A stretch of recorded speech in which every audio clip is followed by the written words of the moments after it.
One of the things that I'm liking about the Harris-Walz campaign is that they are aggressively pursuing Republican voters. And we're even seeing that this week at the Democratic National Convention.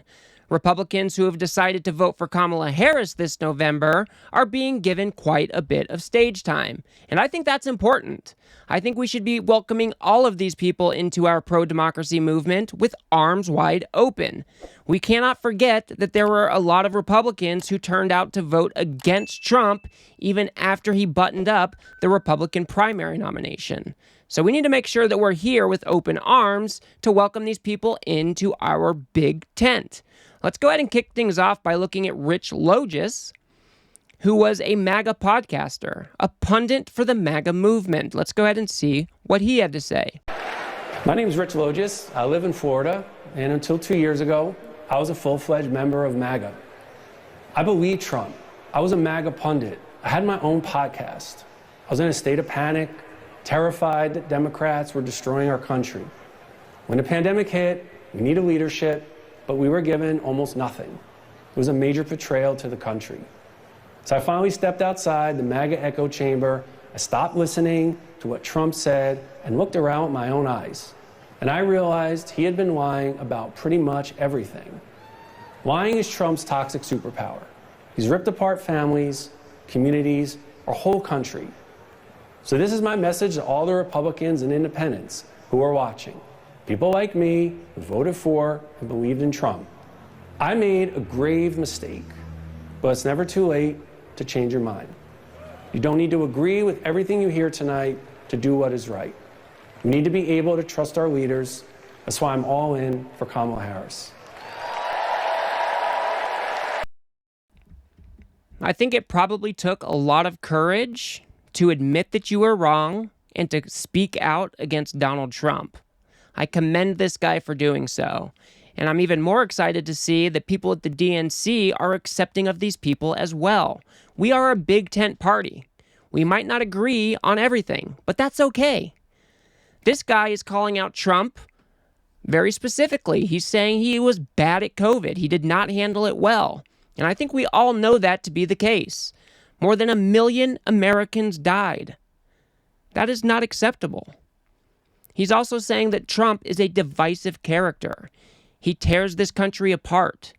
Our political discourse has been changed ever since he came onto the scene in 2015. He gave people the permission to be assholes to one another. And that's not how we should be operating. We're all Americans.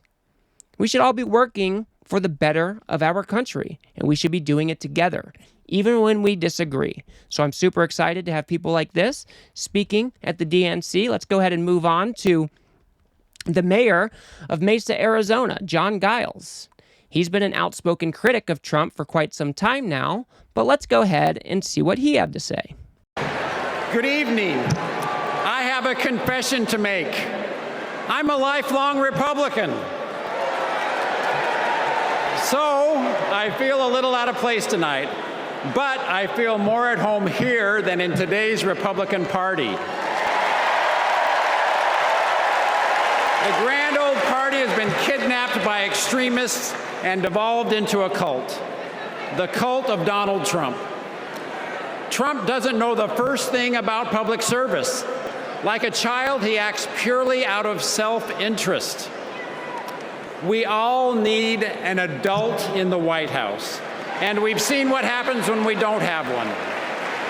Trump made a lot of lofty promises: unlimited economic growth, American manufacturing reborn, a secure border.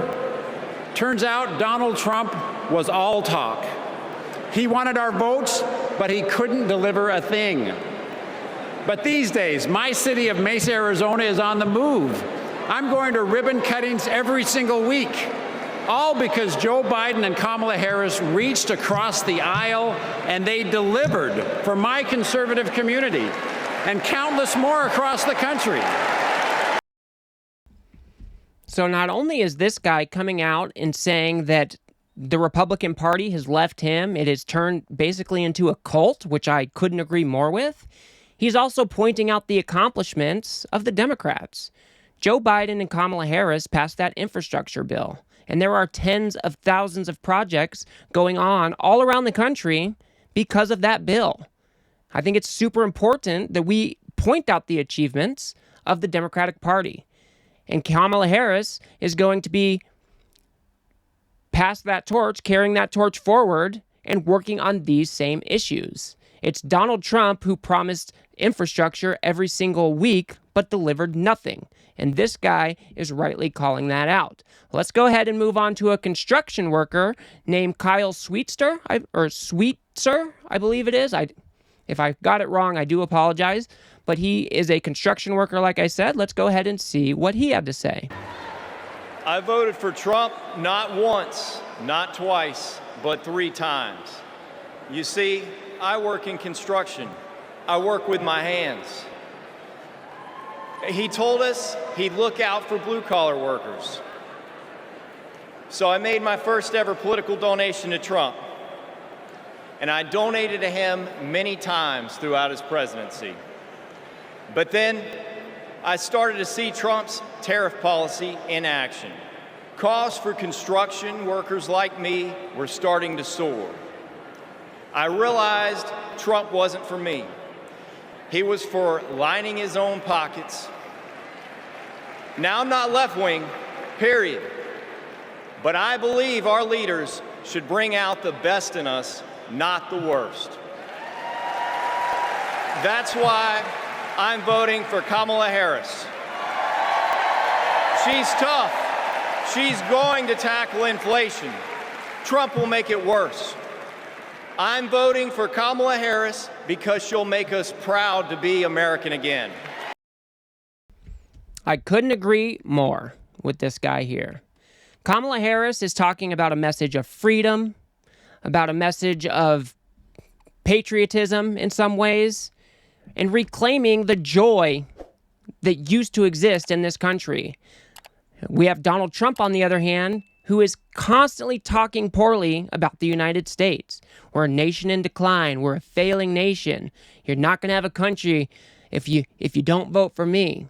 He is a self-absorbed, malignant narcissist, and he is a divider. He does not bring people together. But what we've seen from the DNC this week is that Kamala Harris and Tim Walz can bring people together, and they are welcoming even Republicans into their ranks to join the pro-democracy movement. But let's go ahead and move on to Stephanie Grisham. She was a press secretary for Trump, and she has quite a bit to say as well. I wasn't just a Trump supporter. I was a true believer. I was one of his closest advisors. The Trump family became my family. I spent Easter, Thanksgiving, Christmas, and New Year's all at Mar-a-Lago. I saw him when the cameras were off. Behind closed doors, Trump mocks his supporters. He calls them basement dwellers. On a hospital visit one time when people were dying in the ICU, he was mad that the cameras were not watching him. He has no empathy, no morals, and no fidelity to the truth. He used to tell me, "It doesn't matter what you say, Stephanie. Say it enough and people will believe you." But it does matter. What you says matter, and what you don't say matters.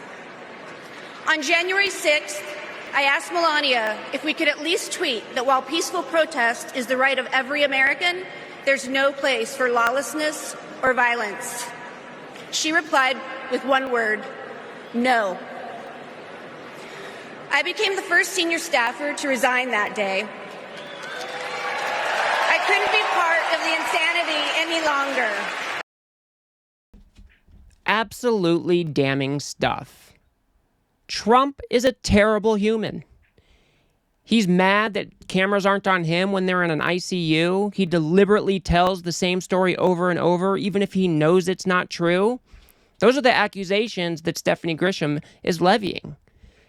And the most important of all is that he tried to overturn our 2020 election.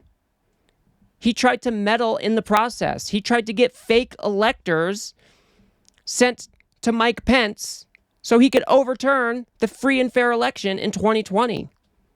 And he sent a violent mob to the Capitol to help facilitate in that process. Donald Trump tried to coup the government. He should be nowhere near the White House ever again.